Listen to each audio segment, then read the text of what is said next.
Hi, this is Brock Dickinson, and I'm coming to you today from the St. Pancras Old Church in the borough of Camden, near London. This particular church dates back to the 11th century and was built by the Normans shortly after the Norman Conquest of 1066. The Normans, of course, were a group that came from France, from the Normandy region of France, but as you can tell from their name, they originally came from further north. They were known as Northmen or Norsemen, and so were actually Vikings that had settled in the north of France. That meant they were genetically fairly close to the Angles and the Saxons and the Jutes, the Anglo-Saxon population of England that they conquered in 1066. But an interesting phenomenon can be observed by studying the descendants of both those Normans and Anglo-Saxon groups. So even though they were genetically almost identical and culturally very, very similar, researchers, including Gregory Clark, an American academic, have discovered that in modern England, those with Norman surnames are on average substantially wealthier than those with Anglo-Saxon surnames. So Norman surnames would include things like Harcourt or Sinclair, while Anglo-Saxon surnames might include things like Wismer or Welsh. The interesting phenomenon from an economic development perspective is, of course, that an invasion that occurred almost 1,000 years ago continues to have repercussions in the way that modern economics works. That one of those genetic groups, one of those ethnic and cultural groups, was substantially wealthier than the other, even after 1,000 years had passed. This has a lot of interesting implications. One of them is, and this is where Gregory Clark's research sort of takes us, is that wealth and poverty both tend to be tremendously persistent over time. So Clark has actually made quite a career out of studying the difference between Norman and Anglo-Saxon families. He has pioneered a branch of research focused on rare surnames and using those rare surnames as a way of kind of tracking how particular families perform economically over time.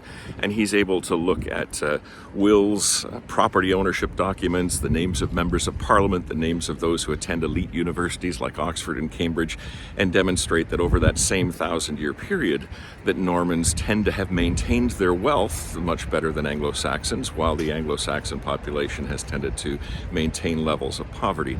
And this talks about sort of levels of persistence when there are economic dislocations, that an event will occur like the Norman invasion that redistributes wealth and ownership of property, and the implications of that are felt for generations upon generations. Now, Clark's research sort of shows that this happens not only in the United Kingdom. He's demonstrated the same effect in Sweden, in China, in India, and in the United States, where we sort of have this notion that somehow over time everybody's going to be equaled out on the basis of talent and opportunity rather than the wealth or inheritance that we might find from our family line. And this sort of persistence of wealth and poverty raises some interesting questions, because if we can measure that persistence after 1,000 years in the English context, then how much easier would it be to measure it, for example, after a 300 or 400 year period since conquest in the case of indigenous peoples in North America? Or how much easier to measure that persistence of wealth and poverty in the case of slavery, which is less than 200 years in our past. And so this raises really interesting questions about how we overcome the persistence of poverty as we're trying to do economic development work at the local level.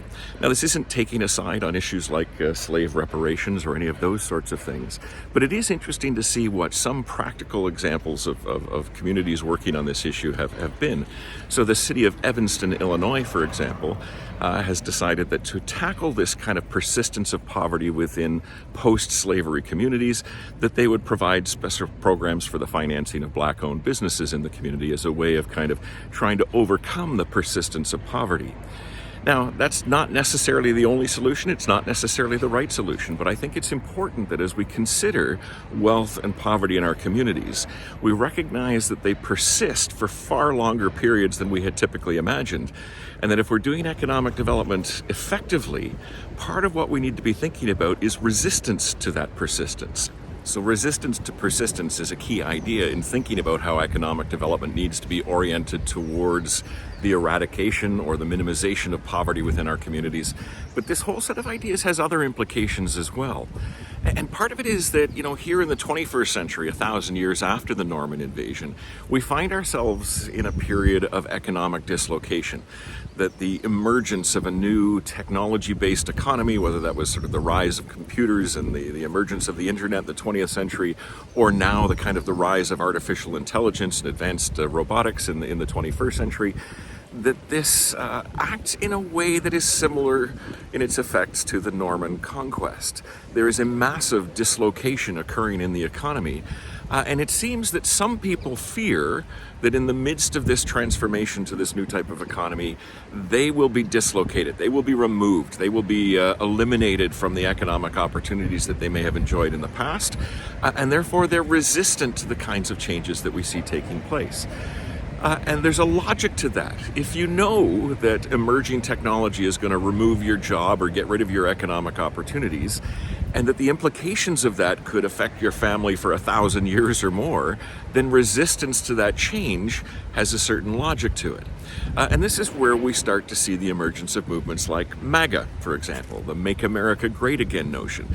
This sense that somehow we're going through a transformation that is taking a nation in a direction different than where it had been in the past, different from the wealth or the imagined wealth even of the past, but leading in a direction that's going to dislocate many people. And that dislocation, given the long-lasting nature of its effects, is something to be resisted, something to be challenged, something to be attacked.